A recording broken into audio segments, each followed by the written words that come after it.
ta présence pleine d'amour et de force. Ton alarme a battu une nouvelle fraîcheur. Descends, oh pluie abondante, coule à flot dans notre vie. Comme le chandelier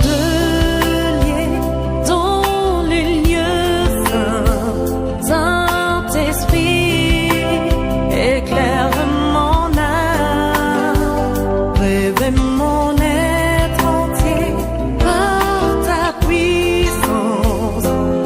Esprit de Dieu, Esprit de force.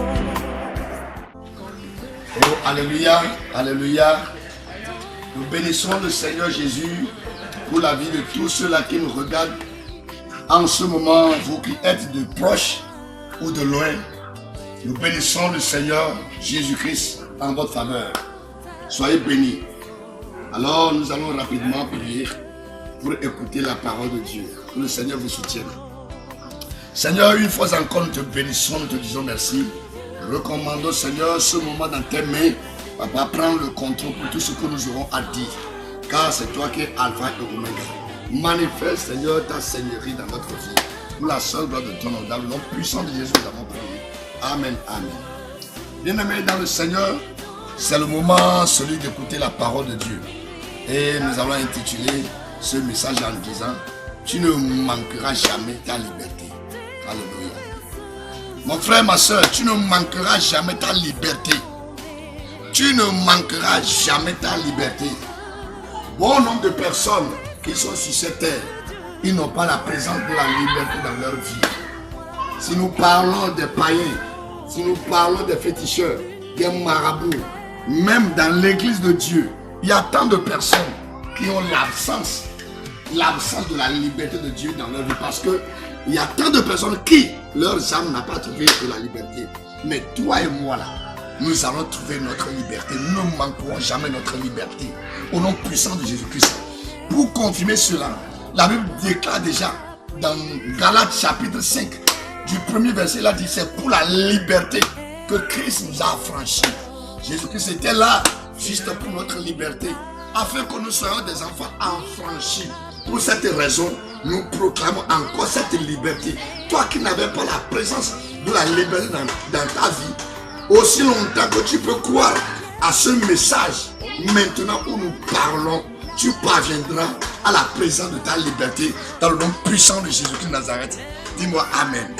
Alors nous allons lire ce passage dans Corinthiens, 1 Corinthiens chapitre 7 du verset 22. 1 Corinthiens chapitre 7 du verset 22. Là, il est écrit: car l'esclave qui a été appelé dans le Seigneur est un affranchi du Seigneur. De même, l'homme libre qui a été appelé est un esclave de Christ. Alléluia. Ici, le problème est très simple. Toute chose peut amener l'humanité vers Jésus-Christ. Toi qui étais malade avant de venir dans la maison de Dieu, toi qui étais contrôlé sous un joug avant de venir, c'est normal. Donc c'était le moment, l'appel par lequel tu dois te présenter devant ton Seigneur. Ta maladie peut t'amener dans la maison de Dieu. Donc c'est à travers cet appel. Donc le premier appel, c'est un appel vers quiconque était dans un problème, dans une situation, sous un joug.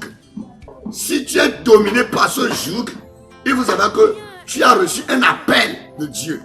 Tu dois te présenter devant Dieu. Donc, je passe par ce canal. Toi qui nous regardes en ce moment et toi qui nous écoutes, peu importe ton problème ou bien ton joug, il faut savoir que ton Dieu t'appelle. C'est un appel de la part de Dieu pour toi. Le joug qui pèse sur toi te réveille à ce que tu rejoignes ton Créateur, afin que ce joug soit déchargé de ta vie. Dis-moi Amen. Donc, automatiquement, en obéissant à cet appel de la part de ton Créateur, tu es devenu l'affranchi de Dieu. Et c'est pourquoi l'apôtre Paul n'avait pas hésité avant de dire à travers la parole de Dieu, à travers l'Esprit de Dieu, qui l'animait en ce moment. Il a dit que celui-là qui était l'esclave et qui a été appelé dans le Seigneur est devenu un affranchi du Seigneur. Voilà. Donc, le problème qui était sur toi, le joug dont tu es victime, ça ne dit rien. C'est juste un appel que tu as reçu de la part de Dieu. Et si tu peux être obéissant relatif à cet appel, tu seras affranchi dans sa maison. Ça, c'est le premier appel. Le second appel nous dit ici, de même l'homme libre qui a été appelé est un esclave de Christ. Alléluia. C'est là que bon nombre de personnes ont eu l'échec. Bon nombre de personnes ont été égarées, capturées, dominées par Satan. Le premier appel peut te faire venir dans l'église de Dieu. Par là, les hommes de Dieu peuvent prier pour toi. L'église peut intercéder en ta faveur. Là, tu vas trouver la solution. Alléluia. Après ta solution, après que ce joug s'est déchargé dans ta vie, est-ce que tu as pu répondre à ce deuxième appel? Le deuxième appel, c'est quand tu peux avoir la connaissance après ta liberté. Quand tu peux avoir la connaissance en sachant que cette liberté a fait de toi l'esclave de Christ. Tu es libre. Tu as fait la guérison. C'est pas fini. La guérison que tu as trouvée a fait de toi l'esclave de Christ. C'est par là que tu dois maintenant commencer par servir Dieu. Alléluia. Être chrétien, c'est une chose sacrée. Devenir chrétien, le mot Christ, la chrétien, devenir chrétien, c'est une chose sacrée. Et pour parvenir aux choses sacrées, il faut te consacrer. C'est ça, c'est une affaire de la consécration. Quand on parle de Christ, Jésus-Christ, Jésus c'est un roi. Donc si tu fais partie de ces serviteurs, tu dois obligatoirement le servir. Ça c'est une obligation, tu dois le servir. Tu te consacrer à lui. Parce que c'est un roi. Le tout ne suffit pas de venir dans l'église de Dieu. Pour commencer par mener une ancienne vie. Non. Si tu es venu là-bas et tu ressens en toi que tu es devenu libre, il faut savoir que c'est là maintenant ton devoir de commencer par le servir étant son quoi? Son esclave. Et c'est pas mal connaissance de cela, de ce secret qui a fait que bon nombre de pasteurs sont devenus des charlatans. Comment disons, des animistes. Parce qu'ils ont vu que finalement Jésus les a abandonnés. Si tu crois au Seigneur, tu as reçu le Seigneur, pas à travers le premier appel. Et le deuxième appel, tu n'arrives pas à répondre à cet appel. Ça surtout qui constitue le problème, qui donne l'opportunité à Satan. Et aujourd'hui, Satan a capturé tant de personnes. Et vous allez voir, il y a des églises qui sont devenues des forteresses parce que les gens ne voudraient pas se consacrer, ne voudraient pas répondre au deuxième appel de Dieu. Il y a des églises qui sont devenues des forteresses, des couvents. Les gens courent derrière des féticheurs, ils approvisionnent des talismans, quoi que ce soit.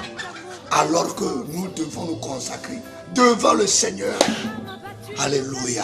Donc, nous sommes là devant vous et nous sommes persuadés que n'importe où vous serez, peu importe votre problème, essayez d'avoir cette foi, pouvoir répondre au premier appel et sachant que vous êtes là encore pour répondre encore au deuxième appel et vous verrez que votre joug sera déchargé. Si nous lisons encore 1 Corinthiens chapitre 6 verset 17, nous lisons 1 Corinthiens chapitre 6 verset 17. 1 Corinthiens chapitre 6 verset 17. La Bible nous déclare ici, on dit, mais celui qui s'attache au Seigneur est avec lui un seul esprit. Vous voyez, si nous pouvons nous humilier à lui, s'attacher à lui, nous consacrer à lui, nous aurons le même esprit avec lui. Nous aurons le même esprit avec lui. L'esprit qui se trouve en lui sera proportionnel à l'esprit qui sera en nous. Amen. Nous aurons le même esprit à lui. Et ce n'est pas fini. Le 2 Corinthiens chapitre 3 verset 17 encore nous fait comprendre ici. 2 Corinthiens chapitre 3 verset 17. Alléluia. Verset 17 nous dit, Or, le Seigneur, c'est l'Esprit. Et là où est l'Esprit du Seigneur, là est la liberté. Vous voyez.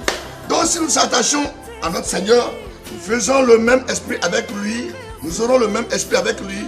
Et là où est l'Esprit du Seigneur, là est la liberté. Vous voyez. C'est ce qui fait que tant de personnes, malgré les tapages qu'ils ont eu à faire, ils ont été trébuchés, ils se sont déroutés et ne sachant pas là où se trouve leur liberté. Mais toi et moi, pendant que nous écoutons ce message, il est là, à notre côté. L'esprit, cette liberté nous est garantie. Et n'importe où nous serons, cette liberté sera toujours notre héritage. Pourquoi pas? Notre héritage et notre portion. Merci d'avoir écouté ce message. Je vais prier pour vous. Seigneur, nous te bénissons, nous te magnifions, car tu as démontré, tu as reflété dans leur vie, afin qu'ils soient comblés de ta liberté. Merci parce que tu l'as fait. Celui qui est malade, tu l'as démontré, Seigneur, cette liberté. À partir de cette liberté, qu'il soit libre maintenant, au nom puissant de Jésus-Christ. Alors vous voyez votre petit serviteur du grand Dieu, la personne de Doumou Mathieu, dans le ministère Miracle, ministère international pour la rédemption des âmes perdues. Nous nous trouvons à Koulikamé, c'est dans le département du Koufo et commune de Koulikamé, quartier de Aglikome, sur la voie d'Akwebadja.